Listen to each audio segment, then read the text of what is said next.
All right, Kate here from Profitable Creators, and we're going to do a quick walkthrough of KeySearch.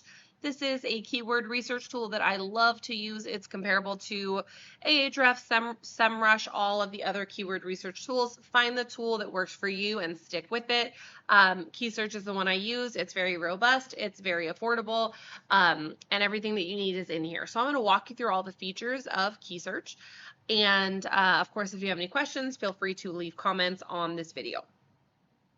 So let's start with the keyword research tab here on the left. If you hit that drop down bar, there's a few different options here, but we're going to stick with keyword research because we have a lot to cover. So I just typed in chocolate chip cookies here just as an example to walk you through the different features of the research page. You can type in any keyword phrase here, hit search, and it's going to bring up a ton of information about this keyword phrase. And it's going to give you the information that you need to make a educated decision on whether or not you are going to be able to rank for this keyword. So you see that this keyword has a ton of volume, but it's also a very competitive keyword. So KeySearch is really cool because everything is ranked off of a color-coded competition system. And red means do not pass go, do not try to rank for this unless you have a really powerful site. If you have a site that has existed for a long time, has a lot of domain authority, has a lot of backlinks, then you have a chance of ranking for keywords like this. But if you have a newer site, you've only been working on it a year or two, and you don't have a lot of power, authority, and backlinks, then it's going to be harder to rank for terms like these. It doesn't mean never, it just means we don't really want to aim too far outside of our zone of ability. So this is a really competitive keyword. We're not going to try to rank for this, but I want to use this page as an example to show you the different information you can find for every keyword. It also shows you this chart, this trending chart of how many people are searching for this over the past 12 months. You do see some increases here, some spikes around the holidays and such, because obviously it's a cookie recipe, but most of the year, this is getting very consistent searches. And so you're going to look for keywords in your niche that your audience is probably searching for, and then come up with some ideas based on that. Make sure you find keywords that are less competitive than this one, okay? Scroll down a bit and you can see the top ranking sites, the top 10 sites ranking for this keyword. All this red means these are very competitive sites. Again, we're not really trying to compete with them. This is just an example. You can also see the link score and how many links you would need linking back to you to have a shot at ranking on page 1 for this particular keyword. We also have keyword variations over here on the right side, and all the different volume and all the different scores for these variations. So once you get into the green, that's a little bit better. We're getting into the green. That means we have a better chance of ranking for these terms, even if we have a relatively newer site. If your site is 6 to 12 months, you're probably not going to rank for these terms either. So you're going to want to rank for something that's a little bit lower, less competitive. We'll talk about that in just a moment. But this is an example of one you can see it has a lot of search volume and a slightly lower competition score, so it's easier to find this one. Also under keyword research is this filter option, which is incredible. Go down here to score, and if you want to do like 1 to 25, let's say, and hit filter, that drops down your competition score tremendously. The volume is a little bit lower, but that's okay. Your volume's a little bit lower, but your ability to score for this keyword goes up tremendously. So chocolate chip marshmallow cookies, that's an easier one to rank for. Matcha chocolate chip cookies, much easier to rank for. So this filter, do not sleep on the filter button. It will absolutely make it easier for you to find lower competition keywords. Now, if we're looking for chocolate chip cookies, it's very competitive, right? And it's not likely that a newer site would be able to rank for this keyword. But if we looked for something that was way more specific, like marshmallow ghost cookies, let's say, we're probably going to have a better shot at ranking for a term like this. Okay, so look at this. The competition, easy to moderate, a 30. Again, if you have a brand new site, it's still not going to be that easy to rank for this keyword in particular. However, much easier than ranking for a term like chocolate chip cookies. There's a huge spike in this around Halloween, right? Because they're marshmallow ghost cookies.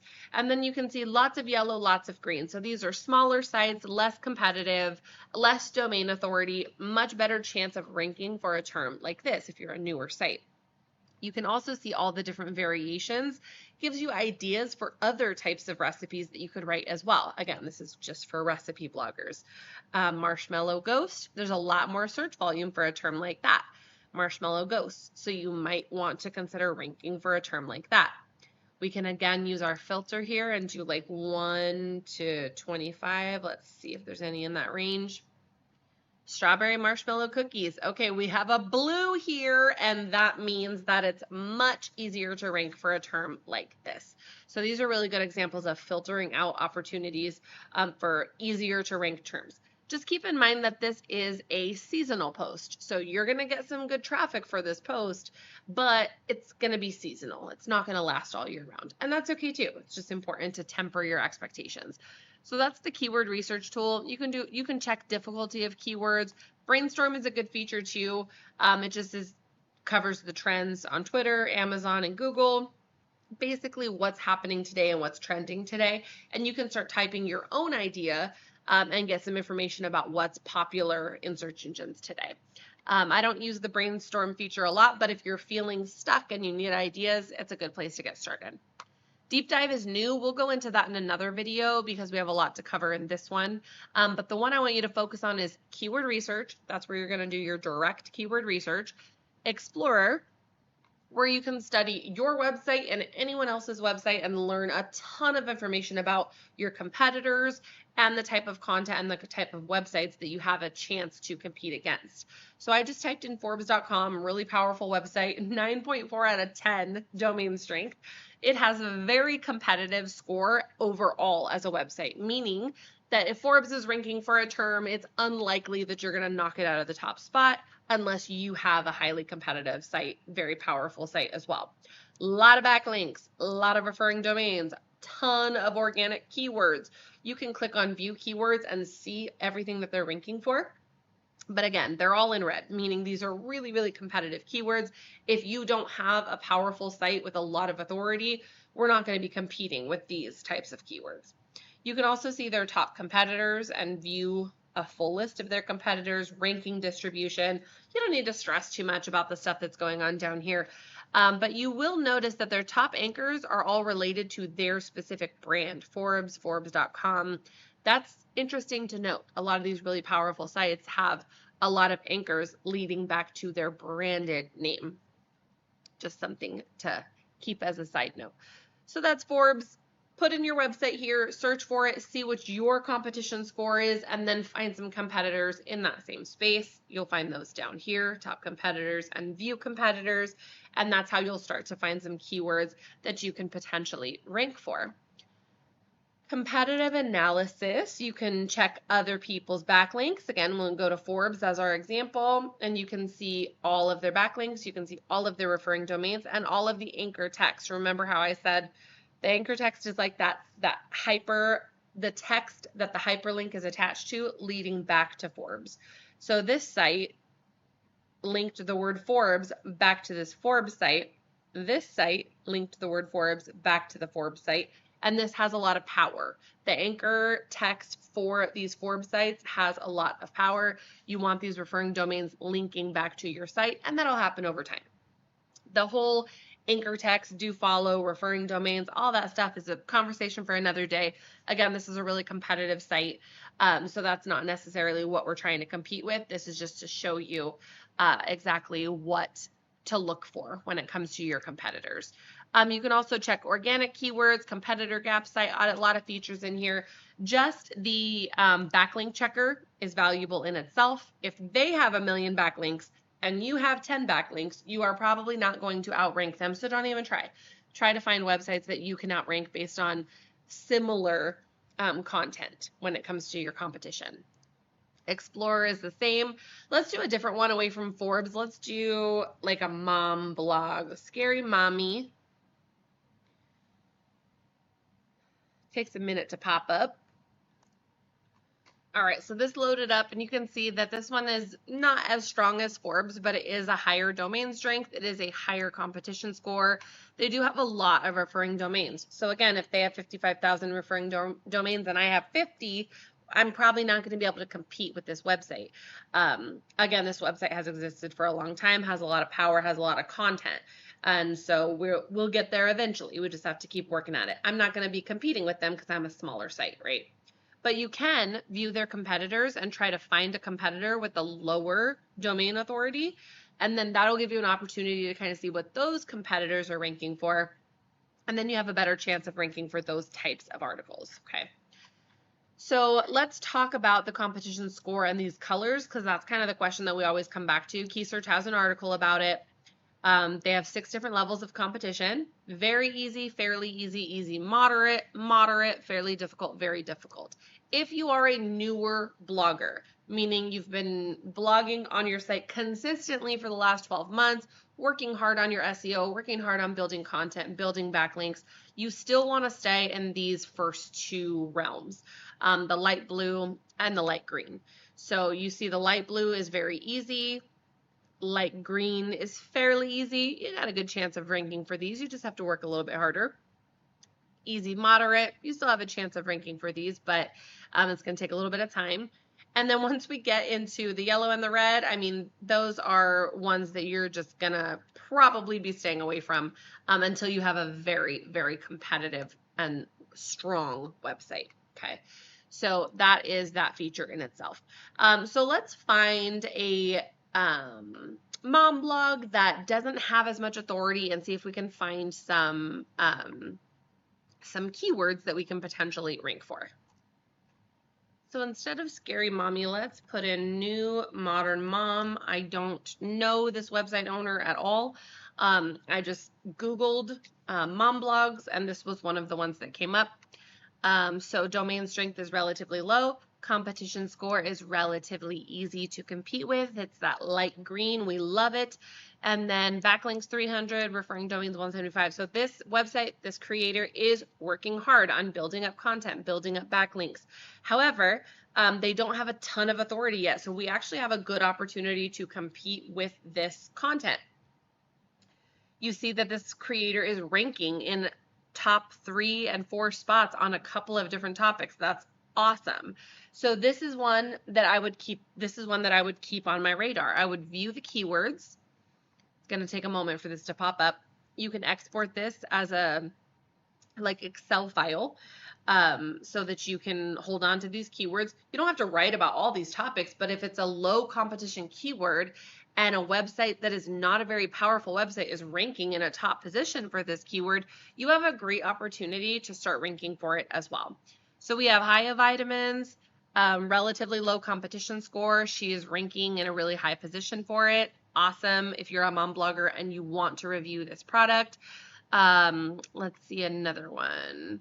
Best non-toxic diapers. She's ranking in position 1, search volume of 1,000, low competition score. Again, great opportunity for you to attempt to rank for the same keyword. 21, best snacks for labor. She's ranking in spot 2, great search volume. Again, if you're a newer mom blogger, that might be a topic you want to write about. You can just look over here for all the light green and see what would be the best options for you to write about. So this is a great start. Now you have 10 articles you could potentially write about and potentially rank for in a relatively short period of time. So this is where the magic happens here in the organic keywords overview. As long as you're reviewing a site that is of similar competition to you. Let's say that you're even newer and you have less referring domains and you need something with lower competition. If that's the case for you, start creating content. Start creating content on all of the topics that are related to your target audience. You don't have to stress too much about getting in the top position, but you just want to start creating content and publishing the content regularly. Obviously, write a couple of articles based on low competition keywords. And then you can also go to the top competitors of these lower competing sites and see if they have any that have a somewhat lower domain strength. So this one's 1.4. I mean, that's pretty low. But let's click on view competitors and just see what pops up. All right, so we can see domain strength here. You know, 9s are not going to happen. I would even stay away from 5 and 6s at this point if I was newer.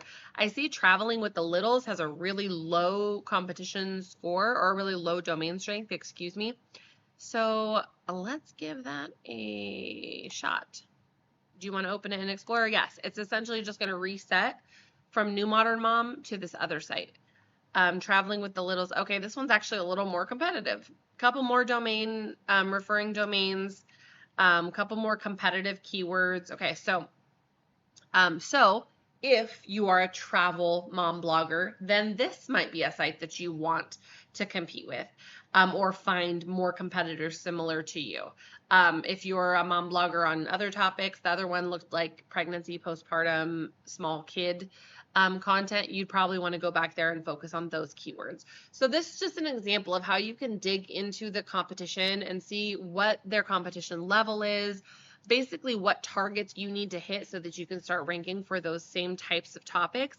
And then the keywords that they're ranking for, you can start creating content on those same types of topics. You don't have to write only about these topics, but it's good to try to get ranking for some of those low competition keywords. Again, the keyword research, I'm going to pause here because we're coming up on 15 minutes, but the keyword research tool is always my favorite tool if I just want to start digging into topics. Let's do another.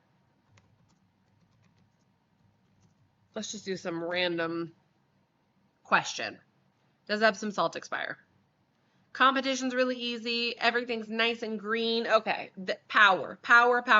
You have so much opportunity to, again, this is not really a topic that everybody is going to be researching and writing about and searching for, but it has decent search volume, pretty low competition.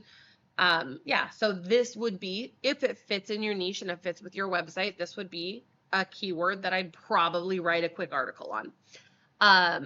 So again, not randomly, if I'm writing about finance, I'm not going to write an article about Epsom salt. That wouldn't make any sense, right? But if I'm like a prepper or a baker, and I'm writing about content like that, that would make perfect sense. How about, this powdered Gatorade expire? Kind of like this expire topic. All right, competition's also fairly low. People search for it throughout the year. It looks like the spikes a little bit in the summertime. Decent search volume. What is a good search volume? It really just depends. If it's over 100, I'd write the article. If it's up in the thousands, I'd write the article quickly, publish it yesterday, and start promoting it ASAP. But as long as there's like 100 search volume, then again, these are very round estimates. So these are not exact. Even if it had 10, and a low competition score, I might even consider writing that article. Remember, do not sleep on the filter button because we can filter out the best and lowest competition keywords. Does beard oil expire? Does margarita mix expire? I mean, these are in blue. These are low competition keywords that you can write about. So good examples of content that you can write about. Use the keyword research tool mostly. Use the Explorer tool to kind of study the competition. Use the competitive analysis tool, backlink checker, to kind of study what backlinks and referring domains are linking back to websites that you want to compete with. Overall, keyword research is essential. You need to be doing this, but KeySearch makes it really easy. So definitely grab this tool and start digging into that keyword research. Word for the wise, do your keyword research, get your keywords written down, and start creating the content. Don't spend too much time researching, because a lot of people will fall into the research rabbit hole and then they will never get any content written. Don't do that. Focus on creating content. So that's it for today. Again, Kate Rosales from Profitable Creators and BecomingAblogger.com. I hope this was helpful. If you have any questions, leave me a comment.